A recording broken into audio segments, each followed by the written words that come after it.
하나님, 참 우리가 찬송에서 불렀듯이 매일 주님께 기도하고 또 찬송 올리고 또 주일마다 주님께 예배드리지만 이 모든 어떤 예배와 기도의 근본은 바로 주님께서 우리 마음 깊은 곳에 있는 죄를 사죄해 주시는 그 사죄의 은총에 있음을 주님 고백합니다.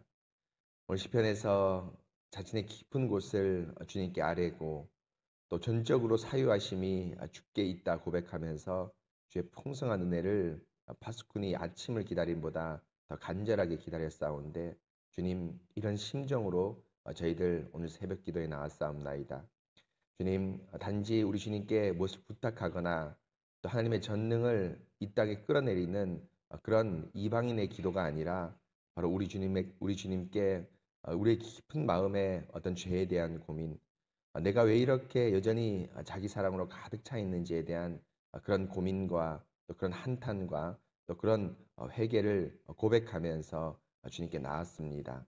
주님, 이런 간절한 마음 주님께서 아시오니 말씀으로 사죄해 주시고 또 하나님 성령께서 우리 가운데 그 사죄의 은총을 부어 주심으로 확신함으로 우리 주님께 더 간절히 나가고 또 그 간절한 사죄의 바탕 위에 자녀로서 하나님께 간구할 수 있는 이 새벽 시간 될 수 있도록 주님 함께하여 주시옵소서.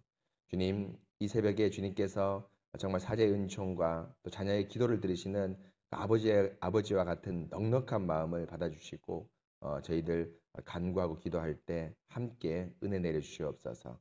말씀을 또한 듣습니다. 말씀을 통해서 은혜 주시고 또 우리가 어떻게 기도해야 될지 어떻게 주님께 나가야 될지를 간구하는 그런 귀한 시간 될 수 있도록 주님 역사하여 주시옵소서. 이 새벽 시간 성령께 모든 것을 의탁하오며 거룩하신 예수 그리스도 이름으로 기도합니다. 아멘. 하나님 말씀 보겠습니다. 시편 130편입니다. 시편 130편 1절에서부터 8절입니다. 제가 하나님의 말씀을 봉독하겠습니다. 여호와여, 내가 깊은 곳에서 주께 부르짖었나이다. 주여, 내 소리를 들으시며 나의 부르짖는 소리에 귀를 기울이소서.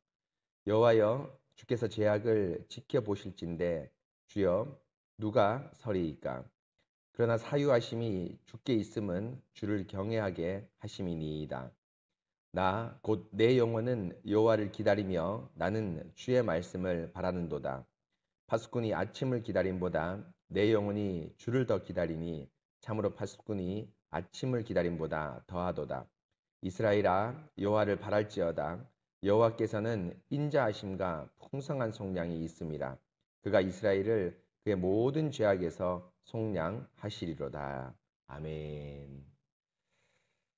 사랑하는 성도 여러분, 오늘 시편 130편은 제가 참 좋아하는 찬송의 시입니다. 왜 좋아하냐면 이 가사 자체도 130편 시이기 때문에 너무 훌륭한 가사, 곧 영감된 하나님 말씀이죠. 가사이기도 하고 또 이 찬송을 여러분 시편을 이게 이 노래로 부를 때, 찬송시로 부를 때, 노래를 부를 때 이 은율에 맞게 이 좀 이렇게 그 해야 되기 때문에 약간 개사의 작업이 필요합니다. 그런데 그 개사의 작업도 아주 중요한 것이 제가 시편 찬송 중에서 저희가 스코틀랜드 시편 찬송을 저희가 교회가 부르고 있는데요. 시편 찬송의 원조는 사실은 이제 칼빈의 제네바 시편 찬송입니다. 근데 그 칼빈의 제네바 시편 찬송을 저희 교회가 이제 부르지 않는 이유 가운데 한 가지가 이 음이 여러분 이 중세풍이 나기 때문에 중세풍이 나기 때문에 현대 음에 익숙한 저희에게 조금 어렵습니다. 그래서 스코틀랜드는 한 1800년도, 1900년도 후에 그러니까 칼빈 제네바 시편보다 한 150년, 한 100년, 150년보다 뒤에 있기 때문에 음이 우리한테 맞기 때문에 스코틀랜드 찬송을 이제 부릅니다. 그런데 제네바 찬송, 스코틀랜드 찬송도 아주 좋지만 제네바 찬송 역시 좋은 것은 그 시편의 가사를 음에 맞게 옮겼는데 그 옮긴 사람이 칼빈 선생님이기 때문입니다. 그래서 칼빈 선생님이 최대한 이 시편의 어떤 의미를 살리면서 또 운율도 살리면서 개사를 해서 제네바 시편 찬송을 만들고 작곡은 다른 사람이 했습니다. 작곡은 다른 사람이 했지만 개사를 칼빈 선생님이 했는데요. 그렇기 때문에 제네바 시편 찬송 또 스코틀랜드 찬송도 아주 좋습니다. 그런데 이 130편 역시도 오늘 저희가 부른 이 개사를 누가 했냐면 여러분 아시는 대로 루터 선생님이 했습니다. 130편을 그대로 이제 옮긴 것이 아니라 운율에 맞게끔 또 곡에 맞게끔 이렇게 좀 편집도 하고 이렇게 했는데요. 바로 루터 선생님이 했는데 이 루터 선생님이 이 130편을 이 소위 말하면 찬송으로 부를 때 옮기면서 자신의 깊은 뭐랄까요? 이 종교개혁에 인간의 죄에 대한 마음을 담아서 옮겼기 때문에 이 130편의 이 찬송가 오늘 363장이죠. 363장은 아주 탁월한 찬송으로 지금껏 모든 교회에 사랑을 받고 있는 찬송 가운데 하나입니다. 이 130편의 그 마음을 딱 루터 선생님이 잘 옮겼는데요. 130편이 어떤 마음이냐 하면 1절에 보시면 여호와여 내가 깊은 곳에서 주께 부르짖었나이다 하면서 주님께 이 시인이 깊은 곳에서 부르짖는다고 말하고 있습니다. 그런데 여러분 이 깊은 곳이 어떤 것인가라고 우리가 고민이 생깁니다. 뭐 예를 들면 어떤 범죄의 현장, 또 어떤 자신의 연약함의 현장, 또 마귀가 유혹하는 어떤 현장, 뭐 이런 다양한 현장일 수 있는데 이 깊은 곳이 어딘 곳이 어디냐 알 수 있는 것이 3절에 보시면 여호와여 주께서 죄악을 지켜보실진데 주여 누가 서리이까라고 하면서 주님께서 죄악을 지켜보시면 그 누구도 서지 못한다라고 말합니다. 바로 여기서 바로 서 있는 포지션이 있죠. 위치가 있는데 그 위치가 바로 1절에 나오는 깊은 곳인데 어떤 곳이냐면 주님께서만 볼 수 있는 우리 심령의 깊은 곳을 말합니다. 그러니까 주께서 죄악을 살펴보실 텐데 누가 주 앞에 서리이까 이 말은 세상 사람들은 뭡니까? 살펴도 뭡니까? 모릅니다. 모릅니다. 왜입니까? 사람들은 겉으로 위장할 수 있죠. 번지르하게 위장할 수 있습니다. 그런데 아무리 번지르하게 위장하고 내가 윤리적이고 도덕적이고 선한 사람인 것처럼 위장을 해도 마음 깊은 곳에 죄악이 있다는 것을 감찰하시는 분은 누굽니까? 하나님입니다. 우리 하나님. 죄악을 감찰하시는 하나님. 그래서 여러분 이 마음이 사실은 루터가 아주 잘 표현했는데요. 루터가 죄인임을 자신이 고백하면서 어떻게 표현했냐면 내가 이런 나쁜 죄를 지었기 때문에 죄인이 아니라 죄인이기 때문에 죄를 짓습니다. 여러분 그렇지 않습니까? 내가 이런 어떤 뭐 거짓말을 하고 나쁜 생각을 하고 딴 사람에게 어떤 소위 말하면 미운 마음을 갖고 이런 어떤 행동을 해서 결론적으로 나는 죄인이구나 이렇게 하는 것은 여러분 윤리입니다. 그냥 공자맹자가 가르치는 그 정도죠. 그런데 성경을 가만히 보고 또 루터가 여러분 정말 뭐랄까요? 그 회개 로마 카톨릭식으로 말하면 고해 성사를 자주 열심히 했습니다. 자주 열심히 했습니다. 그래서 고해 성사를 받는 스트라우비치 신부가 있었는데 그 신부가 루터가 너무 자주 오니까 어떻게 했는지 아십니까? 그 정도 죄로는 안 와도 된다. 이렇게 할 정도로. 너무 자주 오니까. 그 정도 죄로는 안 와도 된다 하면서 소위 말하면 고해 성사를 막을 정도로 루터가 자주 왔습니다. 그런데 죄가 생각나면 회개하고 죄가 생각나면 회개하는데 이 죄가 마치 뭐랄까요? 이 샘물이 솟아나오듯이 계속 솟아나오는 겁니다. 그래서 루터가 성경을 보니까 깨달았죠. 로마서 3장이지 않습니까? 우리 돌트 신경에서 고백했듯이 의인은 없나니 하나도 없으며 죄 짓는 데 빠르고 그 발은 피 흘리는 데 빠르고 하면서 자신 영혼의 깊은 곳에서 죄를 만들어내는 자신의 본성을 루터가 말씀과 자신의 경험을 통해 깨달았습니다. 바로 오늘 시편 130편에 내가 깊은 곳에서 부르짖습니다라고 얘기할 때는 그냥 하나님 제가 친구한테 미운 마음을 가졌습니다. 내가 부모님한테 효도를 하고 정성껏 해야 되는데 이건 못했습니다. 또 제가 어떤 걸 해야 되는데 적당하게 넘겼습니다. 이런 윤리적인 죄를 말하는 것이 아니라 근본적으로 나의 본성 깊은 곳에 녹아 있는 죄. 주님 그것을 사유해 주시고 그것 주님께서만 볼 수 있을진데 주님 그걸 용서해 주십시오라고 주님께 기도하고 있습니다. 그래서 4절에 나오죠. 그러나 이런 죄를 사유하시는 것은 그러나라는 접속사에서 잘 알 수 있다시피 여러분 뭡니까? 인간이 사는 것이 아닙니다. 그러니까 내가 수련을 통해서 불도처럼 절에 들어가서 수련을 한다고 해결되는 게 아닙니다. 반드시 이 사유하심은 누구에게만 있다? 주님께만 있다 하면서 주님께 간절히 사죄하심을 바라면서 나오는 그 장면입니다.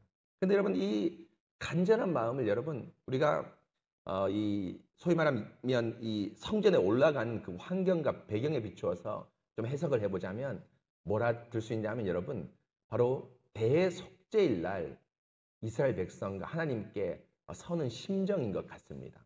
왜냐하면 여러분 오늘 130편 7절 8절에 보면 이렇게 나오죠. 이스라엘아 여호와를 바랄지어다. 여호와께서 인자하심과 풍성한 속량이 있습니다. 그가 이스라엘을 모든 죄악에서 속량하시리로다 할 때 이스라엘을 모든 죄악에서 속량하는 때가 언제입니까? 대속죄일입니다. 구약에서 보면 대속죄일입니다. 곧 이 130편은 그냥 개인적으로 깊은 죄의 탄식도 물론 기도할 때 이 찬송을 부르고 시편을 썼기도 하겠지만 더 상황과 배경을 비춰본다면 성전에 올라가는 노래 그리고 130편 8절에 비춰본다면 대속죄일 날 전 백성이 혹은 대재앙이 하나님 앞에 섰을 때의 그 심령입니다. 정말 자신이 깊은 곳에서 어떤 죄의 항목들 이런 윤리적인 문제가 아니라 죄를 만들어내는 자신의 본성 자체를 회개하는 그런 어떤 시라고 말할 수 있습니다. 그러면서 그 간절한 심령이 나오죠. 나 곧 내 영혼이 여호와를 기다리며 나는 주의 말씀을 바라는도다. 파수꾼이 아침을 기다림보다 내 영혼이 주를 더 기다리니 참으로 파수꾼이 아침을 기다림보다 다도다라고 하면서 5절 6절을 보면 그 사유하심, 사자하심을 얼마나 간절히 기다리냐면 파수꾼이 아침을 기다림보다 내 영혼이 주를 더 기다린다라고 되어 있습니다. 여러분이 파수꾼이 아침을 기다리는 건 정말 간절한 심정입니다. 여러분 이것은 경험으로 혹시 경험하셨는지 모르겠지만 제가 군대에 있을 때 이 경험 제가 보직이 파수꾼이었습니다. 제가 개를 키웠거든요. 군견반에 있었습니다. 군견반에 있었는데 이 개를 가지고 밤새도록 이 그 군 부대를 지키는 그런 어떤 제가 보직이었는데 그때 쫄병 때 여러분 뭡니까? 예를 들면서 밤에 3시간 근무하면 뭐냐면 고참은 3시간 딱 맞춰서 안 옵니다. 한 30분 있다가 옵니다. 쫄병이 저는 30분 일찍 나가야 되고요. 이렇게 하거든요. 그래서 이 30분 늦게 고참이 올 때 얼마나 마음이 간절한지 모릅니다. 저기 멀리 지평선 밤이라도 조금 보이거든요. 밤이라도 조금 보이지 않습니까? 달이 있으면 더 잘 보이고요. 조금 보이는데 고참의 어떤 그 그림자가 딱 보이면 마음이 얼마나 반갑든지 정말 그런 심정입니다. 근데 그런 심정과 비교되지 않을 정도로 우리 주님을 바랍니다. 그런데 여러분 아주 중요한 것이 있죠. 어떻게 바라냐면 5절 끝에 나오는 대로 나는 뭘 바랍니까? 주의 말씀을 바랍니다. 어떤 겁니까? 내 죄를 사했다는 사죄 선언을 기다리는 겁니다. 여러분 구약에서도 이 사죄 선언은 뭡니까? 어린 양을 잡는 거죠. 제물을 잡는 겁니다. 근데 여러분 피를 뿌리는 것에만 의미가 있는 것이 아닙니다. 대제사장들이 여러분 뭡니까? 기억나지 않습니까? 6월절 그 예수님이 하나님께 절기를 정할 때 6월절 이 떡을 먹고 문설주에 피를 뿌리면서 뭐라고 말씀하시냐면 나중에 네 아들이 묻거든. 이게 무슨 의미인지 설명해 줘라 라고 되어 있습니다. 그건 무슨 말이냐? 이 대속죄일 날 이스라엘 백성들이 이 제사장들이 피를 뿌리고 가슴을 치고 금식하고 회개할 때 이게 그냥 퍼포먼스 행동만 하는 게 아닙니다. 설명해 주는 겁니다. 설명해 주는 거예요. 왜 그렇게 하는지, 왜 금식을 하는지, 왜 어린 양을 잡는지, 문설주에다 왜 피를 뿌리는지, 왜 무거운가 이런 그 효모가 들어가지 않은 떡을 먹는지에 대해 다 설명해 줍니다. 이게 뭡니까? 진짜 말씀입니다. 그냥 행동만 하면 의미가 없는 거죠. 제가 말씀드렸지 않습니까? 성찬을 여러분 뭡니까? 떡과 포도주만 떼면 의미가 없습니다. 그건 세상에 먹는 것과 똑같습니다. 항상 성찬에 떡과 포도주를 떼기 전에 바로 그 직전에 설교를 뭡니까? 해야 됩니다. 어떤 의미인지. 그리고 성찬에 떡과 포도주를 설교 전에 배치하면 안 되고 항상 설교 뭡니까? 후에 배치해야 됩니다. 왜냐니까 말씀을 듣고 그 의미를 알고 먹을 때 진짜 떡과 포도주의 의미를 알기 때문이죠. 곧 여러분 뭡니까? 간절하게 주님의 말씀을 기다리는 겁니다. 지금 이것을 우리의 예배를 보면 여러분 뭡니까? 이사야 1장 18절을 선포하죠. 너희 죄가 주홍 같을지라도 눈과 같이 헤어질 것이요 진원같이 붉을지라도 양털같이 희게 되리라는 사죄 선언을 하는 겁니다. 이 선언을 하면서 여러분 뭡니까? 주님의 간절한 사유하심을 바라는 겁니다. 여러분 우리 개신교회가 로마 교회보다 탁월한 게 많지만 이 점도 아주 탁월합니다.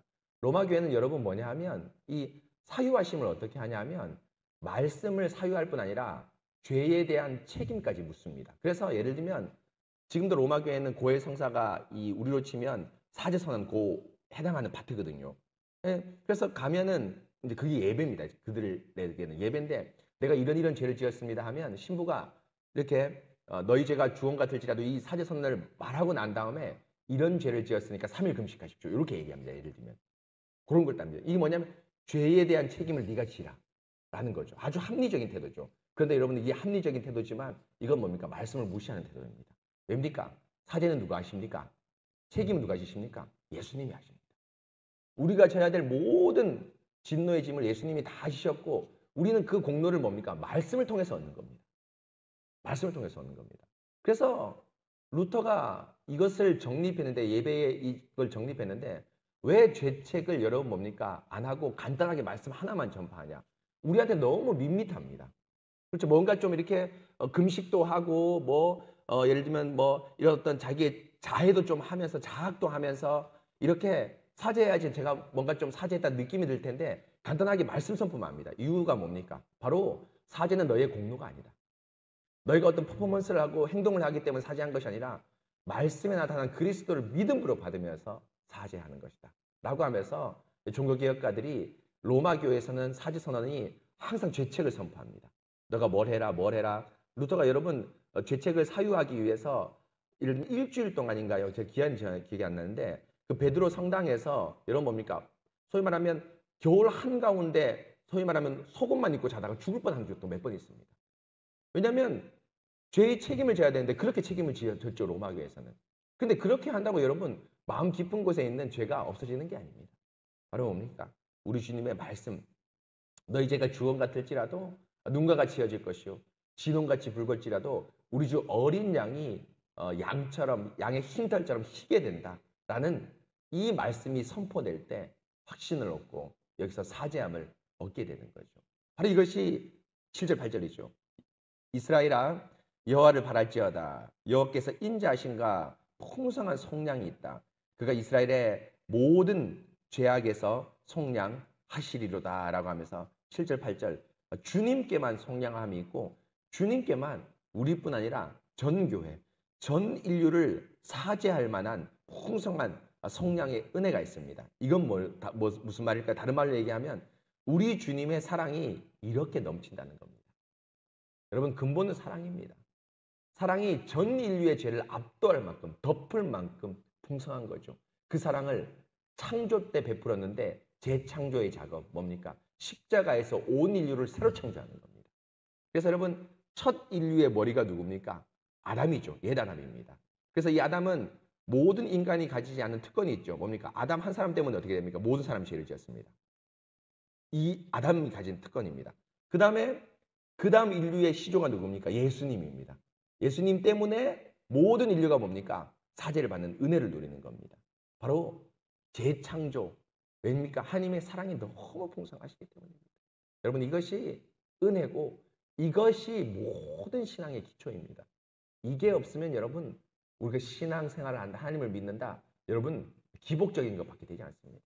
그냥 내가 태어나서 불도 집안에서 태어났으면 불도 집안이 됐을 텐데 기독교 집안이 태어나서 기독교 집안이 되었고 내가 불도한테 전도받았으면 불도한테 갔을 텐데 내가 기독교한테 전도받았기 때문에 기독교를 갔다. 이 정도밖에 안 됩니다. 이걸 모르면 이 정도밖에 안 됩니다. 그러나 정말 사유하심을 알게 될 때 주님께서 사랑과 은혜가 풍성하심을 알게 될 때 내가 이곳 교회에 와서 단지 기복으로 기도하고 또 어떤 영생이라는 여러분 뭡니까? 어떤 천국이라는 어떤 그 복을 위해서만 간구하는 것이 아니라 주님과 우리와의 인격적 교제 자체를 즐거워하는 주님의 은혜를 즐거워하는 그런 깊은 곳으로 나가게 되는 거죠. 여러분 사실 제가 말씀드렸다시피 천국이 없어도 예수님을 믿어야 됩니다. 이 말은 무슨 말이냐면 천국이 없다는 말이 아니라 여러분 생각해 보십시오. 아담과 하와는 천국이 있었을까요? 없었을까요? 그 자체가 천국입니다. 죄를 짓기 전에. 소위 말하면 자기들은 우리가 생각하는 그 천국의 개념이 없습니다. 죄를 짓기 전에. 그런데도 하나님을 잘 섬겼습니다. 타락하기 전에. 이게 여러분 뭡니까? 원상입니다. 원래 해야 될 겁니다. 예수님도 마찬가지죠. 예수님이 여러분 죽어서 어디 천국 갈 게 있나요? 없습니다. 예수님은. 그 자체가 천국입니다. 예수님은. 그런데도 하나님을 누구보다 잘 섬기지 않습니까? 천국 가기 때문에 예수님을 믿는 것이 아니라 예수님을 믿기 때문에 뭐 하는 겁니까? 천국 가는 겁니다. 여러분 이것이 우리의 신앙의 깊은 은혜입니다.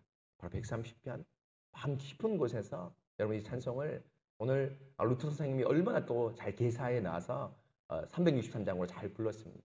여러분, 이 찬송을 깊이 마음에 부르면서 사유하심의 바탕을 둬서 신앙생활, 직장생활, 가정생활을 풍성한 사랑으로 신앙생활 하시는, 가정생활, 직장생활, 사회생활까지 하시는 여러분 되시기 바랍니다.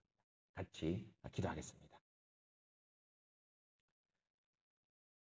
하나님, 참 감사합니다. 오늘 시편 130편 말씀을 통해서 우리 영혼의 깊은 곳에 하나님의 은혜를 간절히 부르짖는 그 부르짖음을 하나님께 시편 저자와 더불어 저희도 부르짖었습니다. 정말 주님께서만 우리가 죄인이란 존재를 알고 아무리 그럴듯하게 포장하고 또 윤리적으로 정직하게 행동한들 주님의 사유하심, 주님의 죄악을 지켜보심을 제가 피할 수 있겠습니까? 주님, 이런 깊은 마음의 죄를 오직 주께서만 사해 주시고 정말 이 간절히 사모하는 저의 심령에 사죄의 은총을 말씀이라는 예수님의 십자가의 말씀이라는 그 간단하고 명료하지만 풍성한 은혜를 누릴 수 있도록 저희들 함께하여 주시옵소서. 그 죄악의 속량함을 누릴 때에만 주께서 사유하심을 주시는 그 은혜를 누릴 때에만 우리가 진실로 이 교회와 하나님을 믿는 것이 세상의 이방 종교가 되지 않고 주님을 사랑하기 때문에 그 주님과 교제하는 그 자체가 너무 좋기 때문에 주님을 섬기고 사랑할 수 있습니다. 바로 천국 가기 때문에 예수님을 믿는 것이 아니라 예수님을 믿기 때문에 천국 가게 되는 이런 놀라운 복이 저희들에게 넘칠 수 있습니다. 하나님, 성전에 올라와서 이 130편의 깊은 어떤 노래를 시인이 하나님께 올려드리면서 어린 양의 피를 뿌리면서 사죄하심의 은혜를 바라고 간구하고 또 은혜를 누렸는데 우리 역시도 이런 깊은 심정으로 예배 때마다 특별히 예배 순서에서 사죄의 은총, 그 사죄의 속죄선언이라는 그 은혜를 누리고 또 그 은혜를 바탕으로 우리가 기도하고 신앙생활하고 또 직장과 가정생활 할 수 있도록 도와주시옵소서. 하나님, 오늘 이 말씀 잘 기억하면서 오늘 이곳에서도 많은 기도 제목과 더불어 이 간절한 심령을 주님께 아뢰는 저희들 될 수 있도록 함께하여 주시옵소서. 주님, 감사합니다. 거룩하신 예수 그리스도 이름으로 기도합니다. 아멘. 기도하신 후에 자유롭게 기도하시겠습니다.